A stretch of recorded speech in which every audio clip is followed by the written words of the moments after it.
प्रिय विद्यार्थियों, मैं विष्णु शुक्ला, असिस्टेंट प्रोफेसर हिंदी विभाग, नेहरू ग्राम भारती मानित विश्वविद्यालय प्रयागराज, आज की इस कक्षा में आप सभी विद्यार्थियों का हार्दिक स्वागत करता हूं।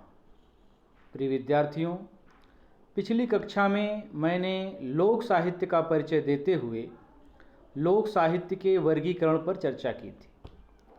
लोक साहित्य का परिचय देते हुए मैंने बताया था कि लोक साहित्य जन जीवन का दर्पण है, अर्थात लोक साहित्य में जो जन जीवन है वह स्पष्ट रूप से दिखाई देता है और जो हमारे पूर्वजों की धरोहर है, चाहे वह उनका आचार विचार हो, चाहे उनकी वेशभूषा हो, बोली भाषा हो, उनके संस्कार हों, पर्व त्यौहार हो, खेती बाड़ी हो, दुख सुख हो, आदि सब कुछ लोक साहित्य में सन्निहित रहता है और उसको संजोना हमारा उत्तरदायित्व बनता है। लोक साहित्य की विशेषताओं पर चर्चा करते हुए मैंने यह भी बताया था कि ये जो लोक साहित्य है मौखिक परंपरा में एक पीढ़ी से दूसरी पीढ़ी पर हस्तांतरित होता रहता है, यानी यह लिपिबद्ध नहीं होता है, किंतु इसको लिपिबद्ध किए जाने का कार्य अब चल रहा है। किंतु इसे लिपिबद्ध किए जाने के कार्य में जो संग्रह करता है उसके सामने पग पग पर बाधाएं उपस्थित होती हैं। वो बाधाएं कौन सी हैं, उन्हीं बाधाओं की चर्चा आज की इस कक्षा में की जाएगी। तो संग्रहकर्ता के सामने जो सबसे पहली बाधा उत्पन्न होती है वह है गवयों का क्रमिक अभाव। गवये यानी ये जो लोकगीत हैं, इनको गाने वाले जो लोग हैं उनकी संख्या में निरंतर कमी होती जा रही है। जैसे हम फगुआ गाने वाले लोगों की बात करें, होली के समय जो फगुआ गीत गाया जाता है उसकी बात अगर की जाए तो आज के 5 साल या 10 साल पहले यदि अगर हम गाँव में जाते थे तब हमें ये चीज़ देखने को मिलती थी कि फगुआ के या होली के 10-15 दिन पहले से ही जो ढोल एवं मजीरे होते हैं इनकी अनुगूंज हमारे कानों में सुनाई देती थी। हमें सुंदर सुंदर गाने फगुआ के सुनने को मिलते थे, किंतु दिन प्रतिदिन उनकी कमी होती जा रही है। आज 10-15 दिन की पूर्व तो बात छोड़ दीजिए आप, होली के दिन भी ऐसे गीत हमें बहुत कम ही सुनने को मिलते हैं। उसका कारण यह है कि जो ये होली गाने वाले लोग हैं वह दिन प्रतिदिन अब कम होते जा रहे हैं, क्योंकि जो पुराने गाने वाले लोग हैं वो धीरे धीरे अब इस दुनिया से प्रस्थान कर रहे हैं और जो नई पीढ़ी है वह ऐसे गीतों को गाना पसंद नहीं करती है, उसे यह फैशन के विरुद्ध समझती है। इस प्रकार से जो फगुआ के गीत थे उनका स्थान आज डीजे ने ले लिया है और इसी प्रकार से कुछ ऐसे भी गीत होते हैं जिन्हें कुछ विशेष प्रकार की जातियां गाती हैं। लोकगीतों के वर्गीकरण पर चर्चा करते हुए मैंने बात की थी कि जैसे एक लोकगीत का प्रकार है बिरहा, तो इसे यह जो बिरहा होता है यह अहीरों का जातीय गीत कहा जाता है और यह भी कहा जाता है कि ये जो अहीर लोग होते हैं इस गाने को गाने में जितने निपुण होते हैं उन्हें उतना श्रेष्ठ अहीर समझा जाता है। इसी प्रकार से दुसाधों का गीत पचरा होता है और इसी प्रकार से अनेक ऐसे गीत होते हैं जो कि कुछ विशेष जातियां हैं, जैसे धोबी, तेली, गोंड इत्यादि द्वारा गाए जाते हैं। किंतु अंग्रेजी शिक्षा के प्रचार प्रसार के कारण जो ये पढ़े लिखे लोग, जो पढ़े लिखे नवयुवक हैं, ऐसे गीतों से वे घृणा करते हैं और ऐसे गीतों को गाने में वे अपना अपमान समझते हैं। इस प्रकार से जानबूझकर वे अपनी इस पुश्तैनी संपत्ति को खोते जा रहे हैं।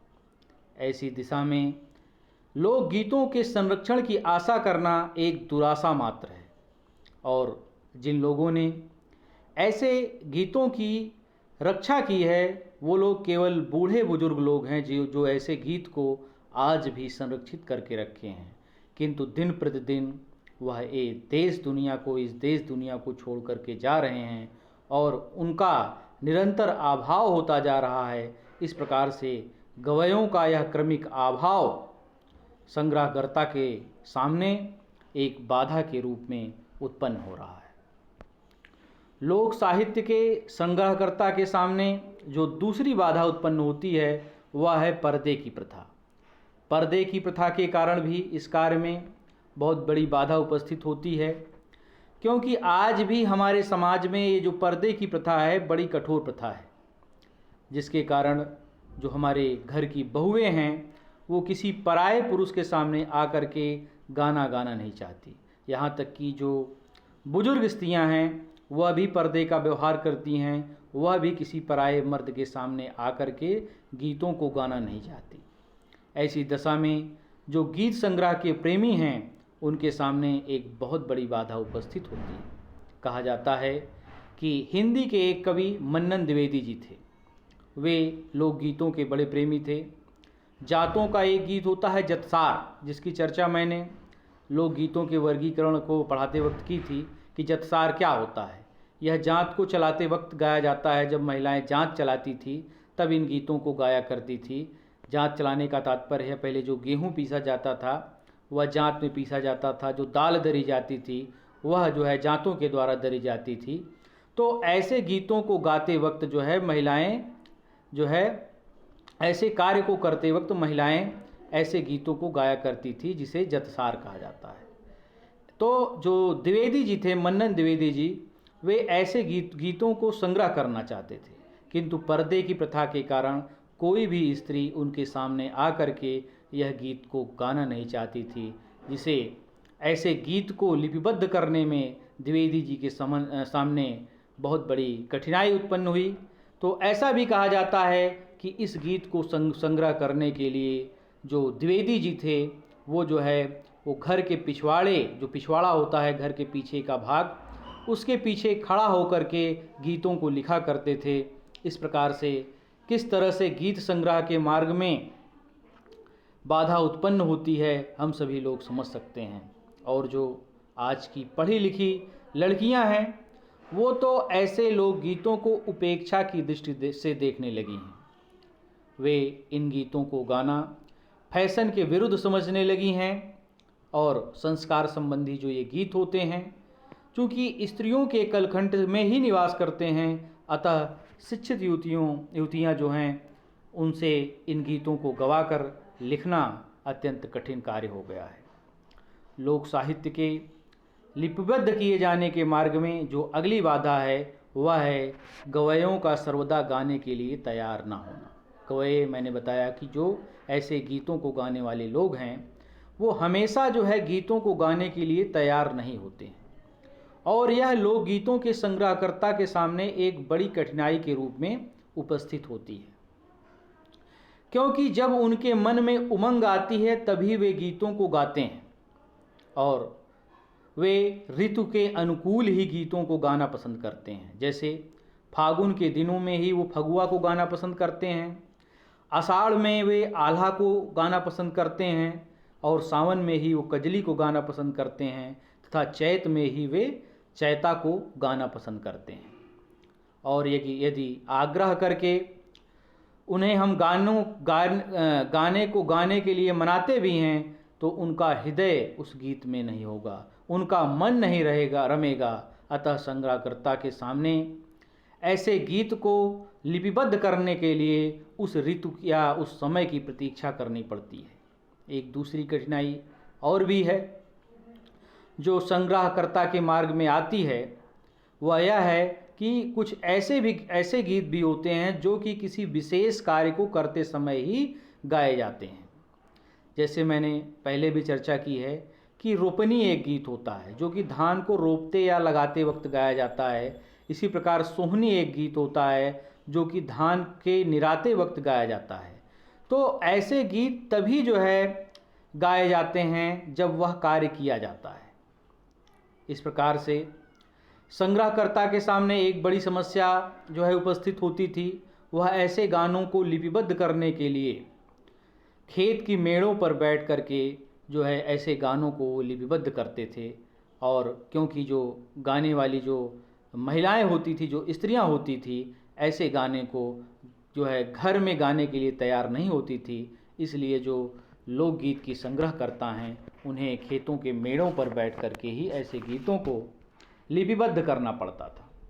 इस प्रकार से जो लोक साहित्य के संग्रहकर्ता के सामने जो अगली जो समस्या है वह है संकुचित मनोवृत्ति। गवैयों की जो संकुचित मनोवृत्ति होती है वह भी इस कार्य में बहुत बड़ी बाधा के रूप में उपस्थित होती है। प्रायः यह देखा जाता है कि ये जो गवैये होते हैं गीतों को लिपिबद्ध कराने में बड़ा संकोच करते हैं। इस प्रकार से वे संग्रहकर्ता का स्वागत ना करके टाल मटोल करने का प्रयास करते हैं। संभवतः वह यह समझते हैं कि गीतों के लिपिबद्ध हो जाने से उनके पैसे को धक्का लगेगा अथवा जो उनका आदर सम्मान है वह कम हो जाएगा, किंतु वह यह नहीं समझते कि गीतों को लिपिबद्ध हो जाने से लोक साहित्य की कितनी अनमोल निधियाँ नष्ट होने से बच जाएंगी। इस प्रकार से लोकगीतों के संग्रहकर्ताओं के समक्ष ये सभी समस्याएं उपस्थित होती हैं और इस कार्य में गीतों के प्रति अटूट अनुराग अथवा अदम्य उत्साह रखने वाला व्यक्ति ही सफल होता है। धन्यवाद।